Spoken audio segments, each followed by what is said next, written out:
हैदराबाद में हो, उनके लिए बड़ी दिक्कत पेश आएगी। और अगर नाम उनका नहीं आएगा तो फिर उनको वोट डालने का इख्तियार नहीं मिलेगा। और फिर ये जो एक्सरसाइज को इलेक्शन कमीशन खुद अपने उसमें नोटिफिकेशन में कह रहा है कि ERO और ERO सिटीजनशिप एक्ट 1955 में कॉम्पिटेंट अथॉरिटी को बोल सकता है। अब जिसका नाम नहीं आएगा वो तो अपना वोट भी खो देगा, उसकी लाइवलीहुड का भी उसको एक नुकसान हो जाएगा। तो ये सब बातें हमने उनके सामने रखी। बहुत देर तक हमारी मीटिंग हुई। उन्होंने अपनी बात को कहा, उन्होंने भी बताया हमको। अब ये हमारी आज की मीटिंग की ये वो माने मोटा मोटा ये जो हुआ। एक के बाद एक पहले मैडम को। विपक्षी पार्टियां जो दूसरी है वो सुप्रीम कोर्ट पहुंच गई है इसी मुद्दे को लेकर। कह रहे कि SIR जो है वो कहीं न कहीं इस वजह से भी किया जा रहा है ताकि बीजेपी को फायदा हो सके। वहाँ सुप्रीम कोर्ट ने नोटिस इशू किया 10 तारीख के लिए। अब हमारी पार्टी में भी हम बैठ के बात करेंगे और इस पर क्या फैसला लेंगे। मगर हमारा एक ही है कि आप इतने कम टाइम में एक्सरसाइज कैसे कर पाएंगे? बहुत टाइम कम है। SIR भाई जो लोग जो अपना एड्रेस चेंज कर लिए उनको क्यों आप पूछ रहे हैं बर्थ सर्टिफिकेट?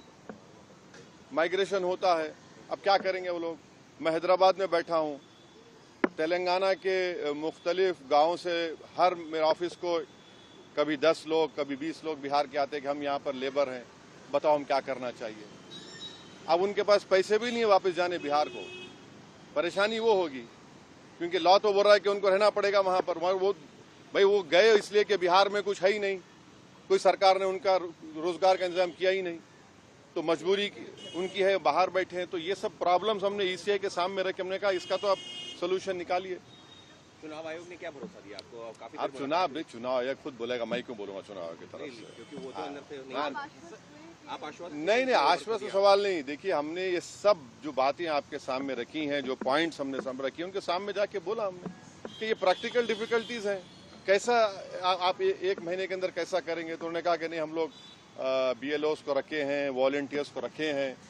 तो ये से है कि जल्दबाजी में अगर 15-20% लोगों के नाम भी मिस हो गए और फिर आप देखिए मिस जब हो जाएंगे तो उसका सिटीजनशिप का मामला हो जाएगा। ये तो आप वही तो आसाम का डिओटर हो जाएगा फिर। तो ये अप्रीहेंशन है, ये जेन्युइन अप्रीहेंशन है। सर बिहार कानून व्यवस्था को लेकर बांग्लादेशी रोहिंग्याओं को निकालने के लिए SIR है। अरे देखिए फिर 2024 में किसको वोट डालने दिया आपने? 24 में आपने वोट दिया, मैंने वोट डाला बिहार में।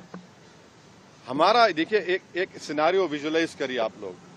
अगर कोई लोकसभा के चुनाव में 20,000 वोट से हार गया कोई, और अभी SIR के बाद उसी के पार्लियामेंट सांसद में 20,000 कम हो गए, तो फिर वो क्या करेगा बेचारा?